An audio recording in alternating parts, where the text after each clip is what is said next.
Hello everyone, I'm Giovanni Artieri and I'm full professor in Sociology of Communication and Digital Media at the University of Urbino, Carlo in Italy, and I lead the Research Center Advanced Communication, Larica. And the title of my speech, as you can see, is Platform Democracy, Polarization, Information Disorder, and Incivility in a Connected Society.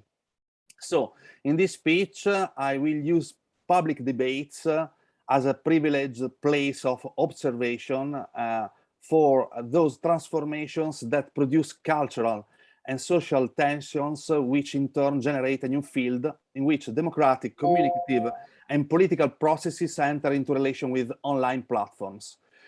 This is a field in which the reciprocal influences between the democratic context, the media, and social actors are shaped by the process of disintermediation. In other words, by a progressive questioning of the forms of intermediation and the construction of relationship oriented by an increase in horizontality, together with a greater predisposition to the dynamics of participation. These processes are facilitated and supported by the logic of digital platforms, which are increasingly popular among journalists, politicians, and citizens, and often suggested by the same political structures. We thus witness the construction of Twitter and Instagram profiles, Facebook pages, commentable sites, and online discussion initiatives, or real-time polls that orient political communication in new and different ways. More specifically, in this context, we can conceptualize the birth of the platform party or digital party, namely the party type that emerges in and corresponds to platform society. In the same way, the mass party reflected the nature of the industrial society. The platform party can be described as digital in view of its adoption of digital technology as a key means of communication and organization. This emerging model incarnates the new forms of organization, the new values and social relationships that are dominant in a digital platform society. Examples of platform parties are manifold and available in very different national contexts. Some of the most representative include Podemos in Spain, the Five Star Movement in Italy, the Pirate Party in Northern European countries, La France Insoumise in France, or organizations such as Momentum in the UK. These formations exemplify realities that have channeled the communicative power of social network sites such as Facebook and Twitter, or dedicated channels on YouTube in order to build an active base of supporters and sympathizers. Internally, they have developed a series of online decision-making platforms to enable members to discuss and vote on policies, internal roles, and candidates. In this sense, the contemporary age of public debate is characterized by a disintermediation that is shaped by online platforms. To speak of platform shaping means to avoid falling into the trap of media centrism, while nevertheless maintaining awareness of the necessity to recognize both the role of the media and the digital in the practical constitution of the social, and the role of the social representations created through media and digital transformations. Indeed, referring to platform shaping highlights how platforms make it possible to connect contexts that were previously separate, grafting onto structural changes in contemporary politics, such as the forms of personalization and leaderization of politics, as well as the emergence of what Manin called a democracy of the public. That is, that there is no longer a single political public, but segments of the public, each relatively homogeneous and not in communication with the others. The centrality that platforms have assumed in the social dynamics of politics lies in the characteristics that have made them vital elements in the digital reality. In this sense, in fact, we can define platforms as the new guardians of the web, according to Gillespie, because they have saturated its entire socio-technical horizon. Within this space, institutional actors, publishers, and users move, performing a central and unprecedented function of intermediation, that structures information flow through the logic of algorithms, a logic that is often inadvertent at the level of experience and not so transparent for all the subjects. In this context, we can now suggest that sociality is shaped by platforms, by facilitating the translation of social behaviors into data that they can use for market purposes. Platforms shape sociality practices around specific buttons as reactions, sharing, and so on, like, and tools according to a model of datification. The challenge posed by platforms is therefore represented by the construction of a new public space of communication whose norms are shared and in which a negotiation of the rules of coexistence becomes visible. In fact, platforms influence social relations, impacting the ways and meanings of being together, changing the behavioral patterns that characterize the traditional offline physical spaces of sociability by increasingly mixing them with social and socio-technical norms created in online environments and that open up new dimensions. Sociality is not only being translocated from the offline to the digital, it is also being shaped by platforms as they alter the ways people interact, interrelate, and so on. For this reason, as you probably knows, Van Dijk, Poel, and De Waal, in this amazing book, The Platform Society, argue that the term platform society usefully emphasizes the inextricable relationship between online platform and societal structures. Platforms do not reflect the social. They produce the social structures we inhabit. That's the point. So, in this context, the dynamics of platform disintermediation feed and in turn are shaped by three cultural tensions that in online context seem to be exacerbated by the affordances of the platforms themselves. These three cultural tensions, which I will expand on now, are incivility, polarization, especially in its expression in echo chambers and information bubbles, and information disorder, in a way that I explicate in this schema. Starting with polarization, we can say that moving away from the mediacentrism, we can begin by pointing out that research on polarization dynamics highlights the fact that forms of online self-segregation depend on the rate of partisanship. As such, the effect of echo chambers or filter bubbles should be at least mitigated. In other words, we can argue that filter bubbles and echo chambers generated online should not be thought of as direct causes of the transformation of public debate, that the overestimation of their importance is rather due to more moral panic about the effects that media could have on the society, or mainstream media and digital media at the same time. Moving away from the mediacentrism that this panic brings with, it does not mean underestimating the functions platforms and algorithms have in the transformation of politics, but rather clarifying more precisely what the tensions are that have led to the rise of populism and the accentuation of polarization within different democracies. It also allows us to ask how the reality of platforms and that of the broader media ecosystem shapes these tensions by supporting or hindering them. As Bruns argues, echo chambers and filter bubbles are exceptionally attractive concepts.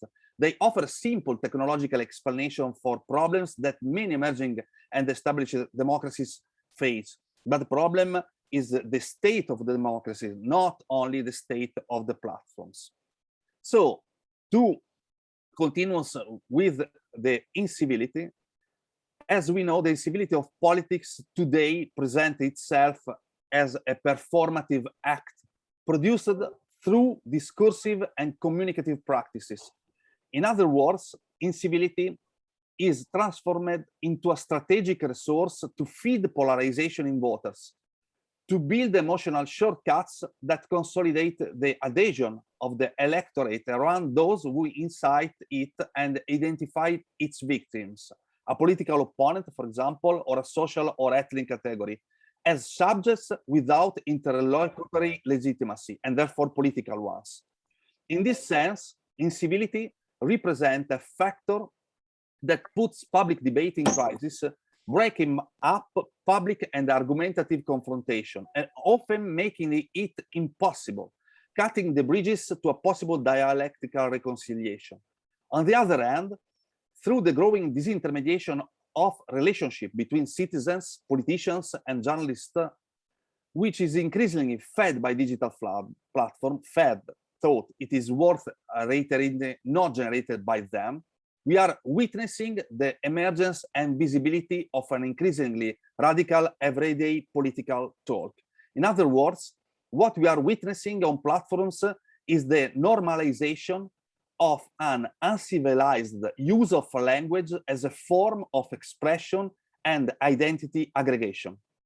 This, moreover, fits into a form of political communication, whose modes adapt political discourse to everyday life of the electorate. That is, making it enact a mirroring. We speak in the same way. It is in this sense that political leaders choose to perform incivility as a distinctive alternative to political correctness, to the languages that are attributable to elites and the establishment, so that their electorate can better identify with them. Linguistic impropriety, the use of offensive expressions, misleading modalities, and behaviors that tend to silence the other and close down conversations, take on value in the democracy of the public, in the context of post-politics and anti-politics as a distinctive feature. These features serves to distinguish itself from the past, to indicate through language and rhetoric a tangible difference that can be used as a common lexicon in slogans, ways of referring to political opponents, and so forth. It was the mainstream media that gave visibility to these forms as a way to interest audiences. Today, however, in a digital era of platforms characterized by the possible communicative empowerment of users, it is the citizen voters themselves who can perform them as online engagement, creating a continuous tension between political involvement, casual participation, and forms of pseudo-entertainment.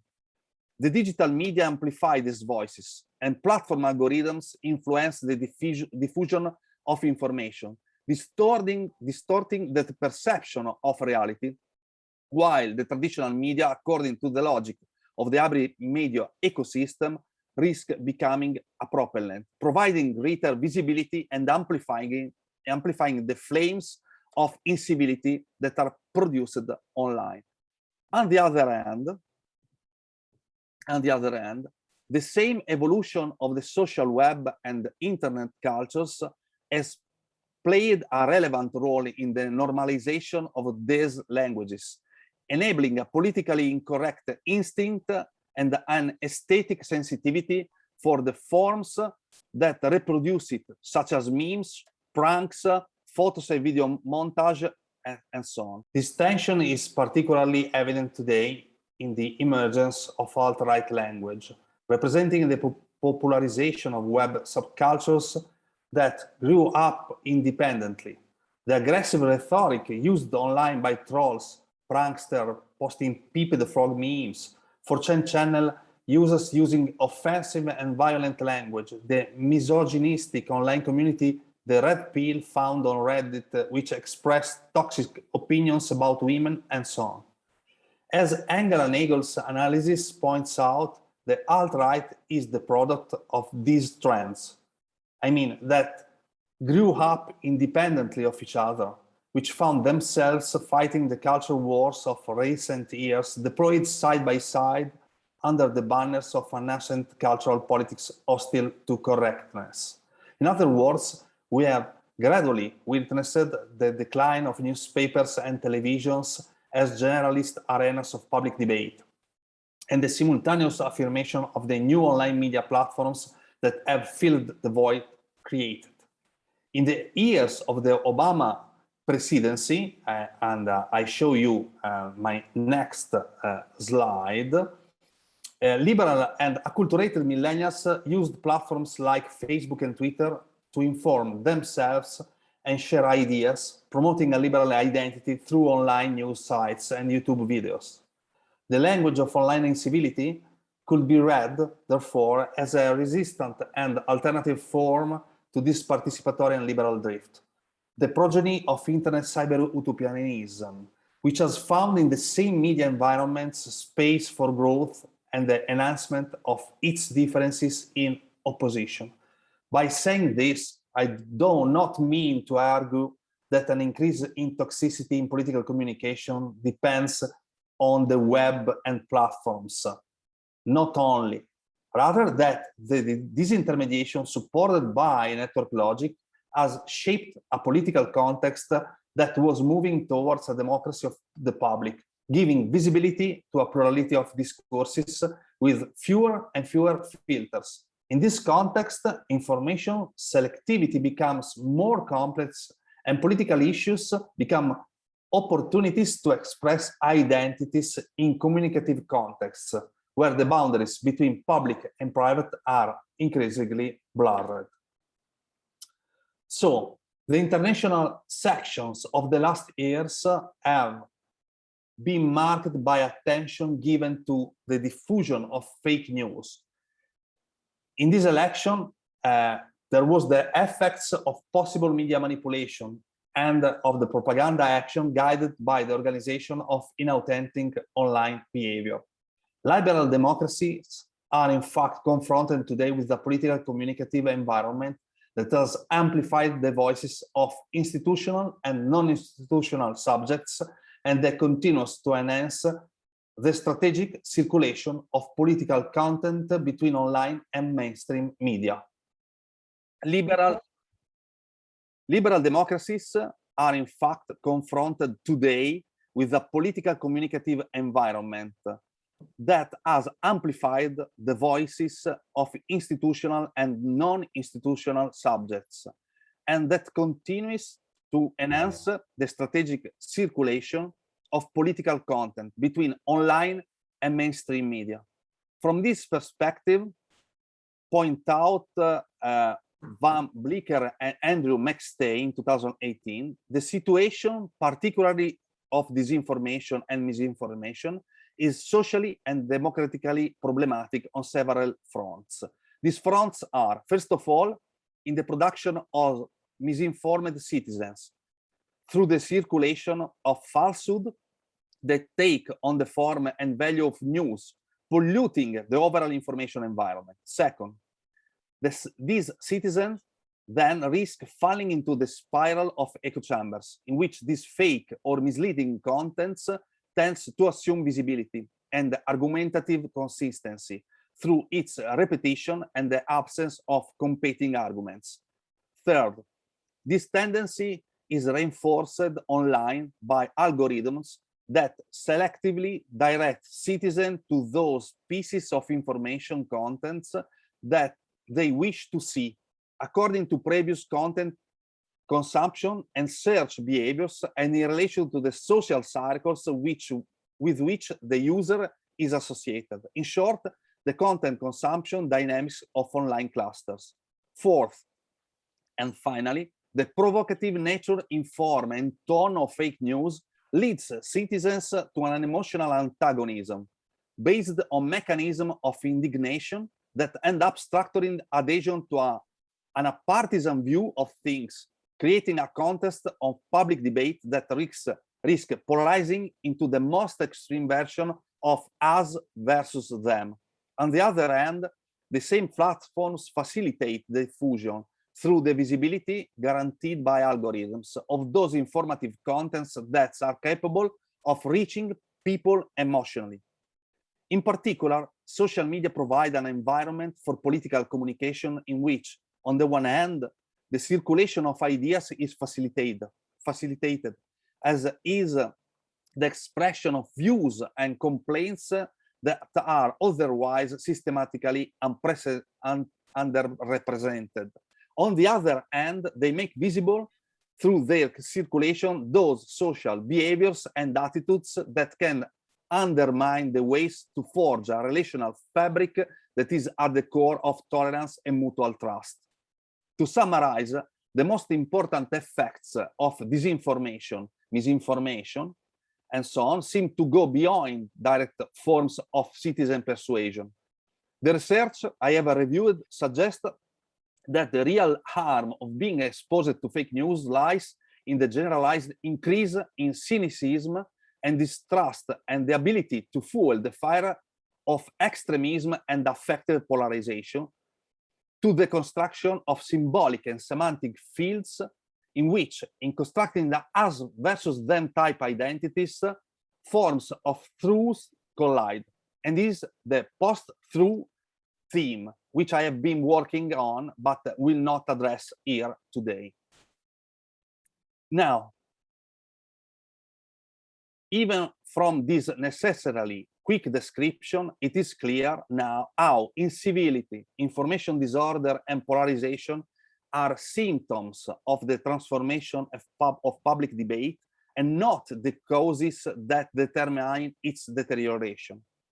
If we want to identify as a society the ways of lowering the levels of toxicity of the online communicative environment of politics, we must get out of a media-centric vision that entrusts the efforts of platforms with an unidirectional power.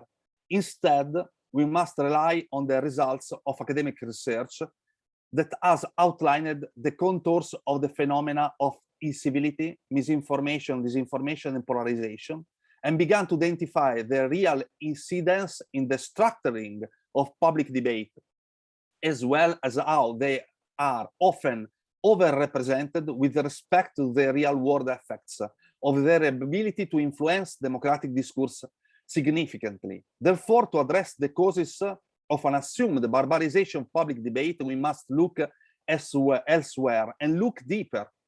Informational detoxification relates, first of all, and significantly to the ability to re-centralize professional cultures of media and media discourse, as well as of political communication.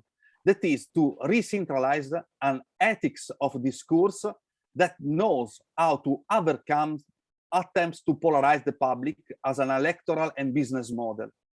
On the other hand, there are forms of social resilience to disinformation that are the product of a mix of factors that depend on structural characteristics in different countries, such as the level of polarization and partisanship present in a society, the specificity of the information market in relation to its sensitivity to eat and run content, and the more general level of the trust in the media in a specific country. What is needed, therefore, is a systemic approach to information disorder that is capable of identifying macrotype levels on which public policies can act in terms of regulation. We furthermore need to structure educational programs based on the awareness of how a specific culture of information and the use of media, primarily digital today, can define a field of conscious citizenship that is capable of raising the level of democracy in public debate. From this point of view, one way forward is represented by the European Commission's proposal contained in the Digital Services Act, which deals with the regulation of those platforms that allow the production, distribution, and consumption of information, including the expressive dimension and conversations between users. In short, that feed and represent the public debate. Beyond the ongoing discussion about the type of rules to be applied and their effects, this kind of proposal is an interesting European way that highlights how platforms are increasingly influential for the rights of citizens and the construction of the public sphere, and that the spread of uncivil and disinformative content represents a perverse effect that needs to be resolved. This can happen both at the level of the platforms themselves with content moderation mechanism and through the promotion of policy of diligence, transparency, and collaboration with the state. On the educational level, Italy introduced in 2019 a path for education on conscious use of digital media provided within the framework of the teaching of civic education. Though it is limited to only 11 hours in total, this represents the signal of an awareness for this macro variable. We can also mention several initiatives that were born from citizenship itself, such as the project Parole Ostili that I participate to found, active since 2017, as a social project of awareness against the violence of wars, and which is implemented both through various educational initiatives in collaboration with institutions and as a permanent cultural activity for mobilization. However, and this is the point for me, however, the issue of information disorder in relation to platforms brings with it questions that have an even deeper scope. The researcher Ethan Zuckerman, researcher and the director of the Institute for Digital Public Infrastructure, believes that the answer lies not so much in increased regulation from governments in the control platforms, but we need a different vision of social media as a public infrastructure, one that is owned and moderated by the communities that inhabit it. The platforms have done us a real disservice in taking these discussions out of our hands and handing them over to algorithms and low-paid moderators overseas. We need to debate what sort of public speech and behavior we will accept and who we want to be as a society. We need to ask to us who we want to be as a society that abandons this responsibility, abdicates a key aspect of full citizenship. A public discourse in which, however, fake news and propaganda will remain present in the coming years, insofar as they represent a genie that is unlikely to be put back in a bottle. These tendencies are the indicators, indeed, of an emotional drift in political communication and in the way of experiencing it, since it is often used as an identify marker or as a reality with which to identify, even when aware of the falsehood contained therein that are used for misleading activism. Our understanding of media power and of what it means to call something propaganda must make room for a variety of potential collective and individual influences. These include corporations, interest groups, activist groups, and other traditional collectives. It should also include the new forms of individual and collective presence that digital communication facilitate. This includes state-sponsored online actors and ad hoc user collectives. This is what characterizes a cultural climate that we can call post-truth.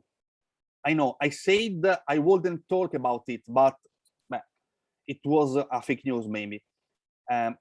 Because we need to talk about this post-truth, in which truth becomes a ground of opposition and conflict, a way of indicating membership in a regime of a reality that has deeper and more widespread roots that refers to different worldviews, which are capable of collapsing around slogans and guiding concepts, such as pro-vax, anti-vax, pro-mask, no-mask. The cultural and technological conditions of what we call post-truth are submerged then into deep social and communicative transformations, of which we have just begun to scratch the surface and which move to the margins of public discourse in the media, only to explode unpredictably on certain occasions, public debate continues to survive. Social media and platform don't delay the public debates. The public debate continues to survive, therefore characterized by the tensions that run through it, and it continues to represent a place from which to observe as researchers the transformation of democracy and its contradictions, like this contradiction that I hope to have shows you. Thank you so much. Congratulations, Giovanni. Thank you very much for your excellent presentation. Before opening the floor to question, I would like to ask Gillette if she has a question for you. Oh, well, thank you. And again, thanks, Giovanni, for taking the time to come and talk to us. I appreciated that you were able to really communicate how it is to the existing political system and the way in which it is structured that we need to look at in order to understand the effect of platforms here. I was wondering if we could take your input about increasing cynicism caused by disinformation back to an older conversation in sociology, particularly, where we make a distinction between low trust and high trust systems. What has been striking is that even in societies where we think that these are already low trust systems, you still see this kind of a push towards even heightened cynicism. So I was wondering, even if you take up the case of Europe, for instance, what are the effects that you see on these two different types of systems, or is it even relevant to think about these as two distinct systems now? Yeah, thank you for your questions. It's very stimulating for me. The points for me, basing on the different researchers, is that we need to observe these kind of questions in different countries in different ways. I mean, the level of political polarization or partisanship of a specific country depends of the history of the countries, the history of the political people in this kind of country. When we refer to a lot of studies, we observe themes as political communication, disinformation, misinformation, incivility, and so on, with a lot of studies made in US, and US are perfectly polarized, have two parties, but the rest of the world have different political context. So all findings of this kind of research are surely perfect for this kind of country, but not for my country or your country. So we need to compare research to start our observation, starting from observing how political people, I mean politicians, journalists, media system, and also voters, users, use specific platforms in a specific way defined by the way politics functions in this kind of countries. So we need a systemic view that put in the same observations the media system and the use of the media system, the rules of the media system in different countries, the political systems, the law systems, and so on. And that's very, very different. But we have a lot of research that give us, for example, the level of trust on media in different countries, or trust on politics in different countries. For example, in Italy, the trust of politics and politicians are very, very low. That's the point when we start observing how people discuss of politics on social media. And also the tradition to discuss in public in different countries are very, very different, because we know there are countries as Egypt, for example, where, well, if you are young people or voters, maybe is not so polite to discuss of politics in public on Facebook, because the politics watch you and the policies watch you. So in different countries, think about Kabul today, the use of different social media to speak about politics is determined by the conditions of the country. So that's the systemic view that we need when we speak about this kind of things. That's why I talks about platforms shaping. We need to observe how society and platforms shapes themselves reciprocally. If I may, I will try not to hog the conversation here, but just very quickly, I think also the way in which platforms respond in different countries. Yeah. Google in China or India will be very different in other places. So if we keep that as a variable as well in the analysis. Yeah, that's the point. That's why I cited in my speech Digital Services Act, because when this act become law, maybe something in European countries need to change from the platform's point of view, but the same things don't change, for example, in US or India or China. And we maybe we have to confront to a sort of balkanization of our internet in next years. And that's the next things we need to talk about it. Yeah, may I jump in about the balkanization of the internet and the geopolitical issue? Basically, you are talking about, it reminds me a recent article of Jean Van Dijk about the real structure of the platform, or the visible structure of the platform. I'm talking about seeing a forest by its tree. And basically there is a huge debate global wise upon platforms, but let's say the aspect of the platform that is visible, we are talking about GAFAM, we are talking about those social media platforms and so on and so forth.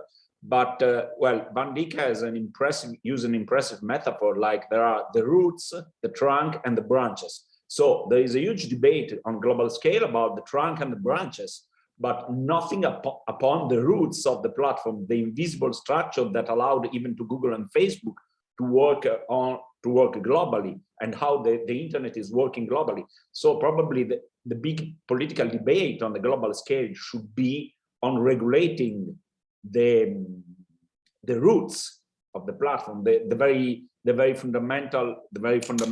foundation of the internet. Otherwise, we will live in a let's say domesticated spaces, a commodified internet that doesn't allow anymore the rising of political movement or bottom-up movement, but it's just an appearance and just a walled garden, you know. So the whole political debate probably should shift and drift throughout the roots of the platformization. And by this extent, on a Weberian perspective, probably the modern iron cage of the Weberian era nowadays is the data cage that is entrapping even nation states along the bars of the digital bars of the roots platform, let's say. I would like just to have an opinion about that. I think that how Zuboff show us in capitalism, of the surveillance capitalism, there is a connection between how platform grow up and the responsibility of the single countries and state. Now I think that the platforms themselves don't know exactly what they can do with, for example, with the data they have. So we know that they have an impressive quantitative of data, and they can do everything with the data, but they don't have, they don't grow up or then create themselves to have a specific project with this kind of data or this huge data. So that's why we confront, we as researcher or as states, countries, and so on, we confront with platforms day by day with incidents, specific incidents, or specific issue that grow up in different specific history of a country, and so on. So I don't think that is possible to regulate platforms, because platforms is globalized reality, and different countries have different law systems and so on, and it's very, very difficult to identify what is free speech, for example, what is incivility, what is human right, and what is offenses. Is very, very, very difficult to summarize this in an algorithm. It's very, very difficult to operate with people that take every content and moderate it. So I think we need to grow up as a community of users of this kind of platforms, and pretend as community to become bored of the decision making of this kind of platforms, as people, as country, and so on. So we need to dialogue with this kind of platform. For example, platform now had started dialogue with the researcher. For example, in Facebook with the project Social Science One. Maybe a lot of you know this kind of project. And this is a way to experiment, a public way to discuss policy of the platform, how to make research, and so on. It's very, very difficult because we don't know exactly how algorithm functions, but I suspect that also reality as Facebook or Twitter don't know exactly how this kind of algorithms transform the way to approach to the platforms. They have specific interest how to make visible certain posts, because people become commodified around these posts and so on. But I think they don't have a specific political project, for example, but they act political. So we need political. We need to act in political way in front of the platform.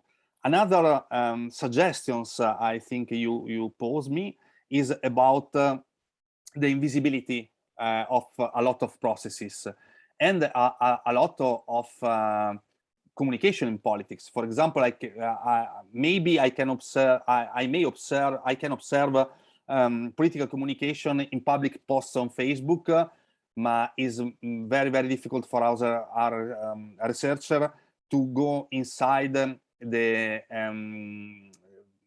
for example, Facebook group closed to people, or go to a closed group in Telegram or WhatsApp. And today is in this kind of spaces that we construct our political, I don't know, our political sentiment, experiences. Immaginario, yeah.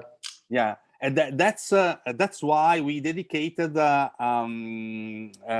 specific special issue in Social Media plus Society at this kind of study, because we need to study these non-visible places for political communication or other kind of communication, because when we observe in public, for example, specific memes, these memes are constructed in invisible spaces, and these spaces coordinated themselves to put invisibility in specific time, in specific way, specific contents. That's why we need to works more with more deeply attention in to put in relation invisible and visible contents, if it's possible. Absolutely, thank you very much. Let's ask to the audience if there is someone wishing to ask some question to Giovanni. Please feel free to activate you can either raise your hand or even put it in chat.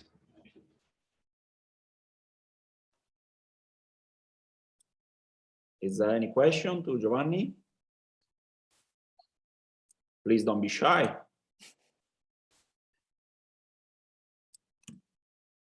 You know, people are now online, but also offline, and make, yeah. Yeah, I mean, the whole definition of space has to be redefined completely. And the more and more we are living the hybrid reality, you know. Yeah. That's, maybe now we are a podcast for someone that, yeah, I don't know, prepare a coffee or talk with students. I don't know. Yeah. There is an whole stream of research to be done on that.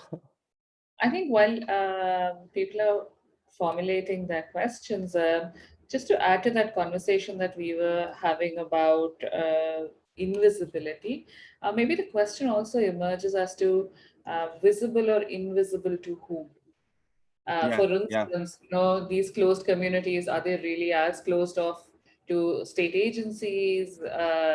You know, what are the dynamics and basis of which something might be invisible? Perhaps that's a factor that we also need to keep in mind. Yeah, I think that's a good point. We need to redefine the boundaries of our research, because today we have a different media ecosystem. That's important too. A lot of contents that we observe online are contents that are produced offline, or vice versa. So we need to look at the practices. So when you look at a specific practice, you can define who can observe, who can use specific contents in which ways, in which situation, and so on. So maybe we need to don't generalize specific behavior on platforms, but we need more in-depth research, ethno-methodological research, qualitative research, to put attention to the specific practice that make the difference today. Okay, I think we have a question from Ray. Hi, Ray. Well, hello. Thank you for that very insightful talk, Professor Artieri. I had a question, and I'll try to frame this question in a way that in platforms, for example, Facebook and Twitter, we have individual participation that's coming from individuals, but we even have participation of the state there and the state machinery. All the departments or the ministries also have their handles over there, right? So when we try to think about regulation and a regulatory authority, how do we see the role of state then here? Because the state then itself becomes a part of this public sphere that you have been talking about. Then it basically contradicts itself if it tries to regulate where it's itself apart and trying to engage with a broader audience. Thank you. Yeah, thank you, Ray, for your question. If I understand well, we have a problem about the participation of the who make the rules in the same platforms where they do probably the rules, and that's a specific contradictions I mean, I show you the first tweet of POTUS in US when Obama said, finally, I'm president and we are in Twitter. And at the same time, you know, the problem with Twitter with the next presidents in next time. So we are in a specific context where it's very, very strange how public state use in public way private platform. That's strange for me. Not strange, but that's part of the problem. For example, when police open an account in Twitter or Facebook using publicly, but knowing that what happens on Facebook is part of the problem they have to confront of. That's part of the problem. I mean, don't questioning or don't questioning sufficiently how this place are at the same time public, but in private hands. So what happens when, I don't know, Twitter closes tomorrow for, I don't know, economic problems and so on? What happens when a part of our public debate, public opinion, public statement are in a space that is not really public? It is public until now. It's public until now. It's public because we decide this is a public space for us. That's part of the problem. Otherwise, the different countries don't have choose to create their own platforms, their own public platforms, for example. We don't know why, or better, that's the way goes in this way. Okay, the Zuboff, I think in the work of the Zuboff we have some indication, but also in different literature today. We need to reconstruct the story of the growing of this kind of platform. For example, in a book of Anna Wiener, the title in Italian is La Valle Oscura, I think Uncanny Valley, a memoir in English. She's not a researcher, she's a writer, and she reconstructs pragmatically their presence in the Silicon Valley when the Silicon Valley grew up. We need this approach to an history of the internet, of the web, of the app, to understand how and when the state decided to don't create rules about this type of platform, or when they decide to use it publicly. Because Google grew up because the US government needs to use this kind of data in alliance with Google. And this, at a certain point, becomes a problem also for the government. That's a specific, I think in this particular moment of our history of researcher, we need to confront not only about what is now, but what was that produced what are now. I don't know if is clear, but that's my opinion about this. Okay, we have another question. Giovanni, is Michele Hi. Veneziano. Please, Michele, switch on your mic. Can you hear me? Yeah. Yeah. Thank you, Professor, for your intervention. It was really, really interesting. And all this discussion is raising me some questions, actually, because I've seen that there is also growing this argument of public infrastructure. And I was wondering if you think that actually public infrastructure, the routes that Professor De Esposito was speaking about, if this public infrastructure is really desirable in the end, and what are the obstacles that society is facing in order to reach this point? Because when I think about it, in a certain sense, I'm really positive about that. I say, of course, it's desirable to have a public infrastructure because we need that the roots of our digital societies are not private, are of society itself. But on the other hand, I also think that the problem of surveillance, for example, is still there, even if the infrastructure is public.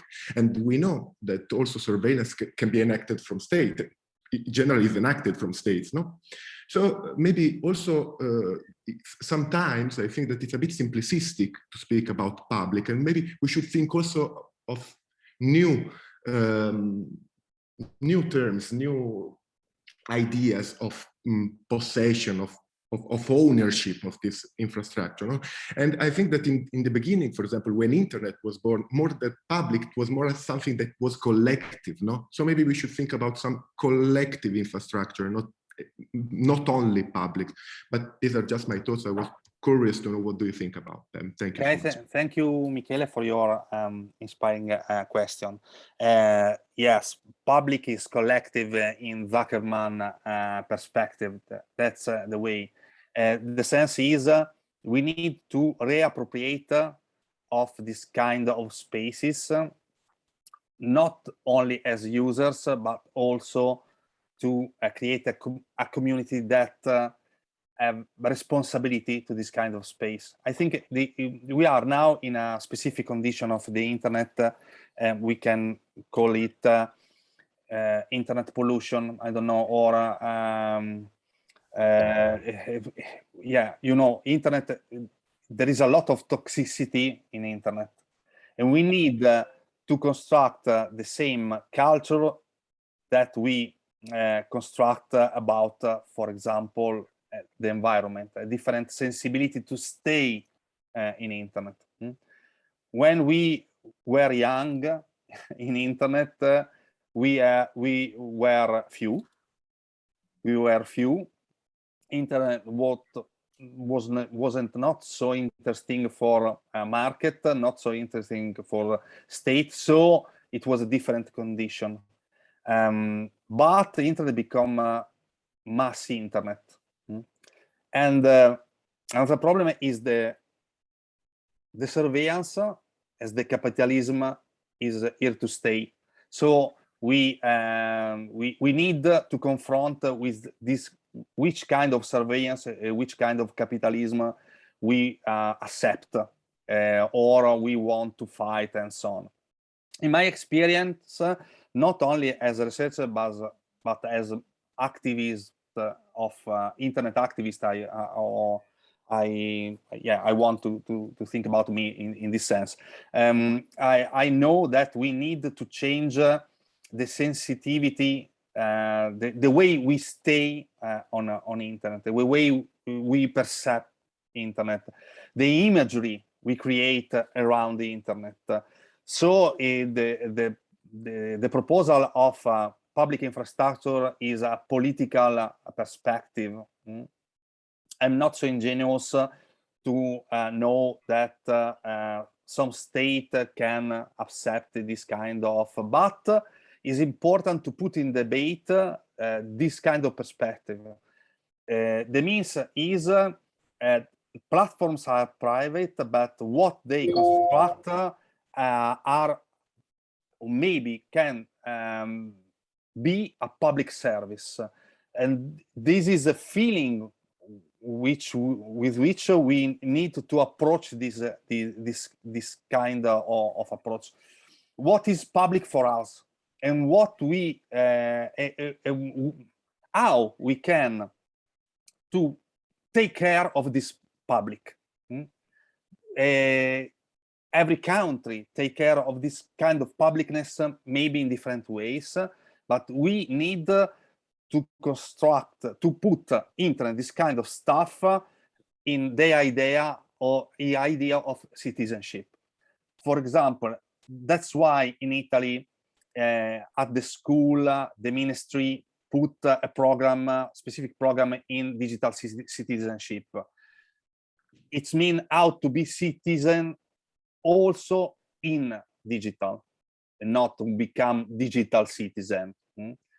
Because digital is part of our way to be citizen, is part of our rights, is part of our way to give voice to someone that voice in public have difficult to have voice in public. Marginalized different people, young people, and so on. And this kind of sensitivity is the same that create a movement like the Greta Thunberg movement around the environmental themes. I hope we create one day a movement around a different way to think and also to speak about digital and the internet. That's an utopistic way to think about this kind of stuff, but also a political way to think about it. It's always great ending up with an utopy, I think. Benedetta has a comment as well. Yeah. She says that in the past few days, Bolsonaro has banned social media companies from removing certain kinds of fake news, and it's of course a way to control the rules and disinformation. In fact, I was thinking of both from Michele's intervention as well as Rajoshi's, if you're looking for a case study in India, there was a conversation about how the state itself wants to set up a parallel platform infrastructure to Twitter. So they said, well, Twitter we have various problems with it. So instead we will present what they call coup. So that kind of a state infrastructure is not necessarily the kind of public infrastructure we're talking about here. Yeah. Laura has a question. Go ahead, Laura. Go ahead, Laura. Hello, everybody. I have a question for Professor Boccia Artieri.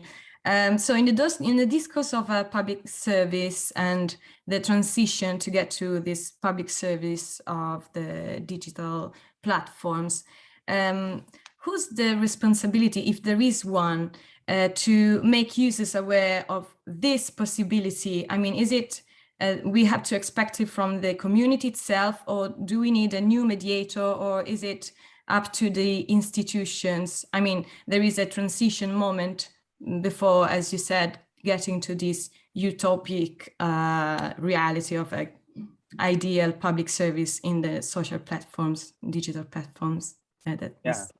Thank you, Laura, for your question, because this is very interesting, because I think it's first of all a problem of ethics. For example, media ethics, political ethics. It's not only about platforms. It's about society. It's about media system, political system.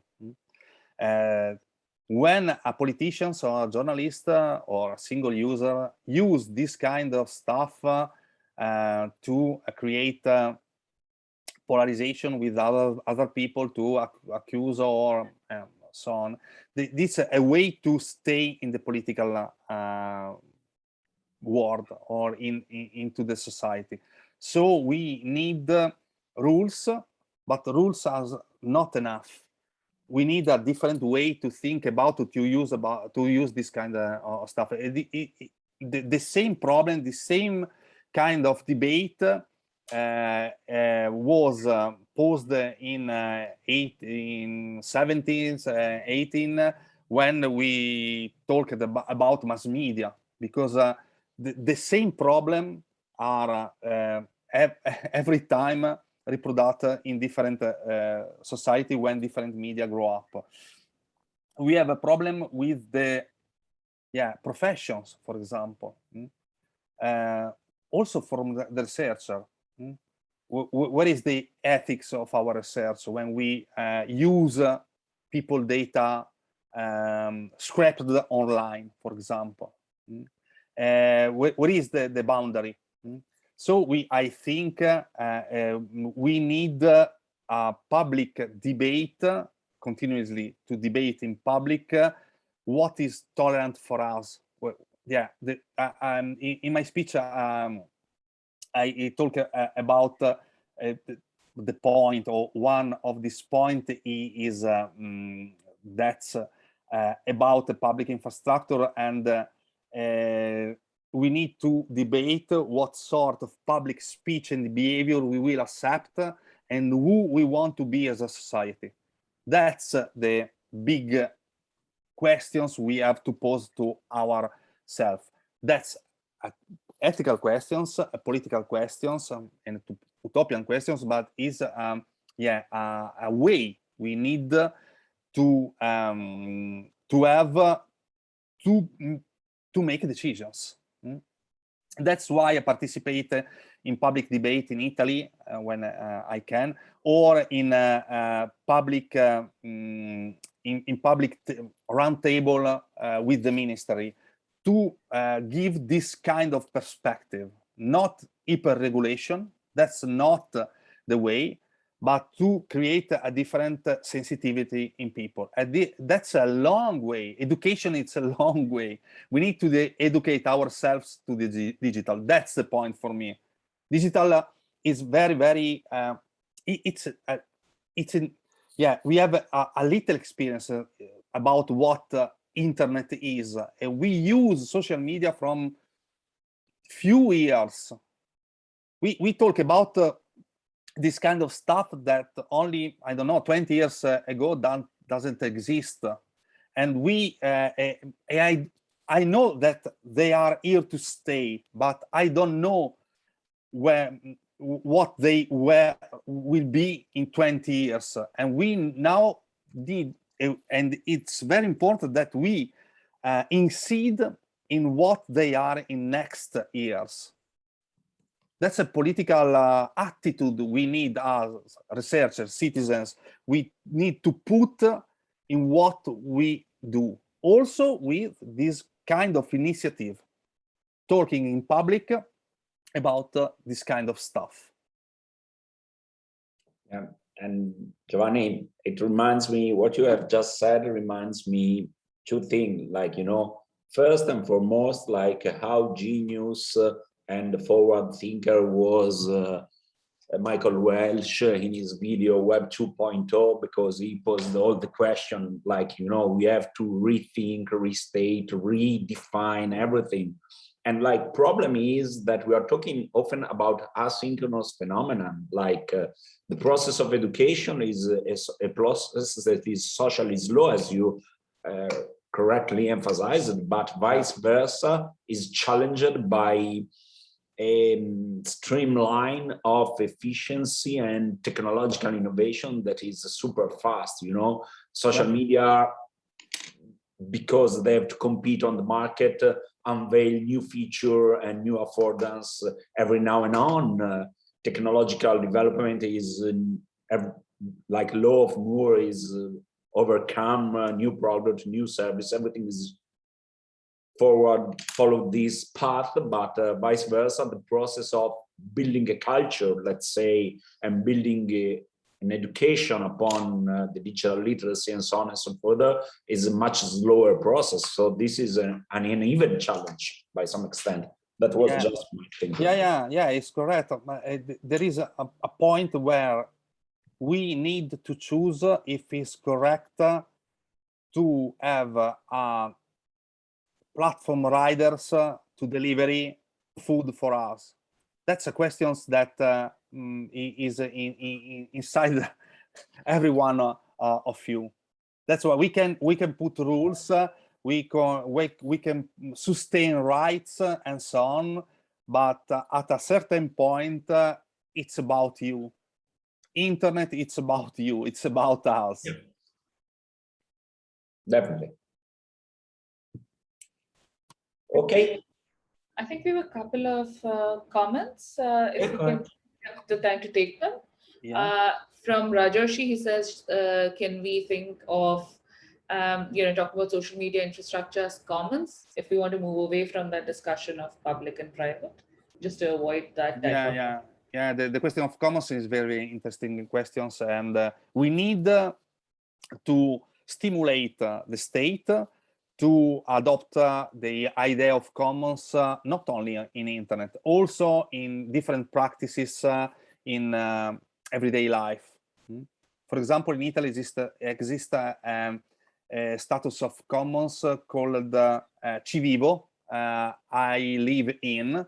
That's where, for example, if you want to paint a little school where your children go, you can't legally, but if you constitute this kind of community legalized by the state, you can do this kind of stuff. So we need something that can go aside the regulation and can be defined by something commons.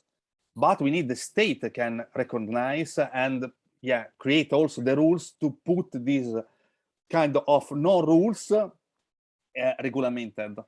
That's a kind of paradox. Yeah, but we as people want to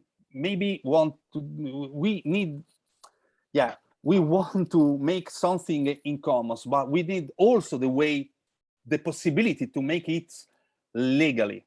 Yeah, that's the way. So the state, we need to put this kind of perspective to the state, what is a commons and how one state can respect or regulate the status of commons in a specific country. So just to go back to your own history as someone who has that experience both as an academic as well as an activist, how much of a success do you see happening there? Particularly because we're looking at this kind of an instrumental role of the state. Just going off of what your experience has been with this. About the relation of state and the internet in activism. Yeah. For example, so the question is very, very big. Thank you. It's very, very different in different countries. For example, I'm sure that social media certain platforms are very useful for protesters or activists to organize, to give visibility to issues, because politics today is single political issues for a lot of people.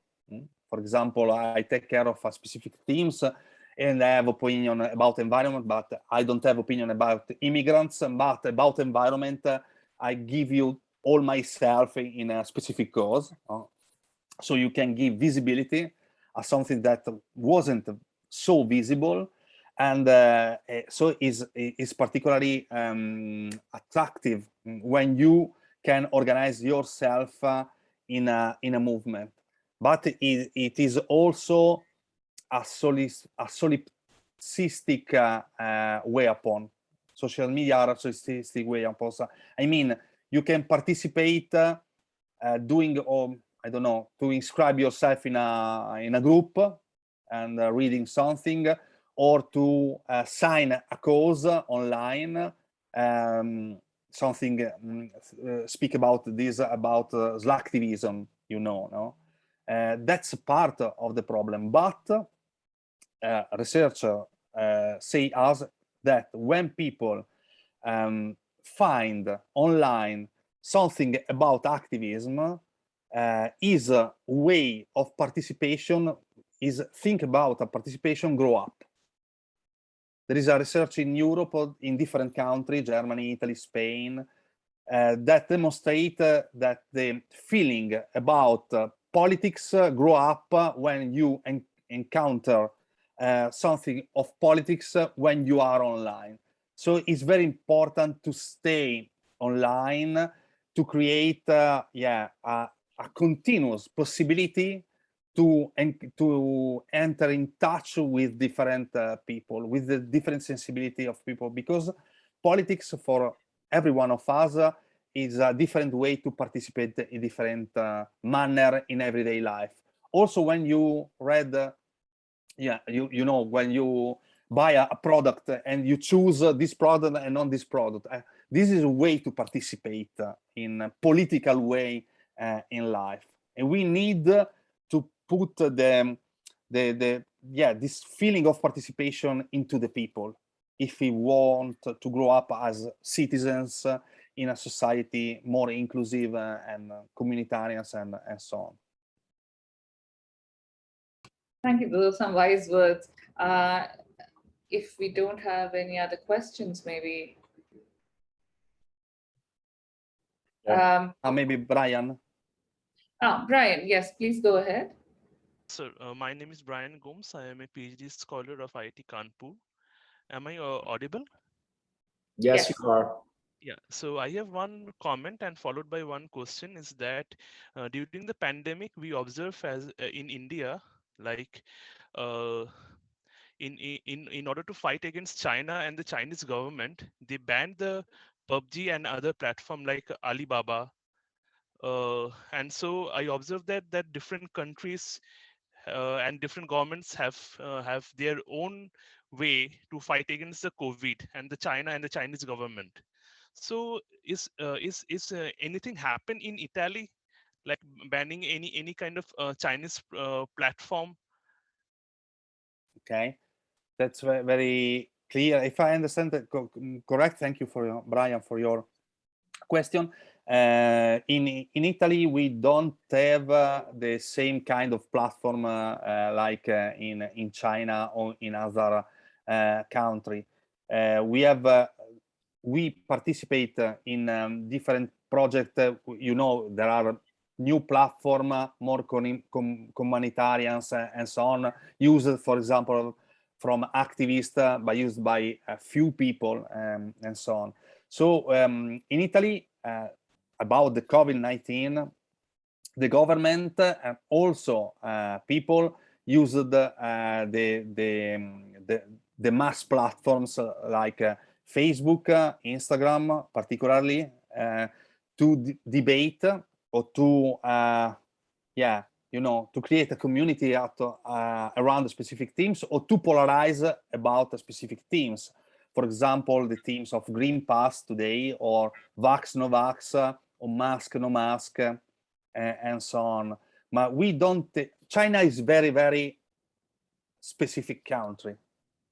Specific is a very specific country. I have a PhD project with students that study this kind of stuff in China. China, as for example, you know that we have different kind of system of chat. For example, WeChat is China's platform that only a part of the world use it. In Italy, don't is more diffused from around people, but there are a platform more used in all the world is TikTok, you know, and TikTok represent perfectly the statement of the China power, the China way to speak at the non-China's countries. I mean, it's part of the project of the public relation with our with the other country, in a non-explicit manner. Non-explicit manner is not a platform of the state, but it is possible to stay in the state because it respects the way the state was represented itself to the other countries. Yes, is a part of the soft power. This is a part of our research in PhD. TikTok as an instrument of China's soft power. It is possible to read this when you watch the official channels of China on TikTok, or also if you you can study China's soft power watching in Netflix the series produced by China state, for example. This is the way they want presenting itself.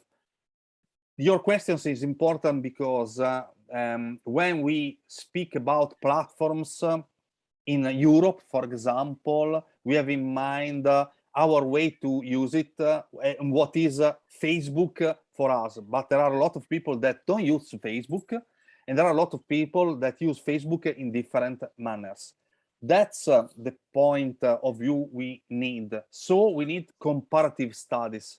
I'm very enthusiastic to participate to this initiative that put together two different countries, two different cities, Bologna in Europe and you in India, because that's the way to stay around as community of researchers with a specific observation. That's I think it's very important also from a political point of view about how to do research.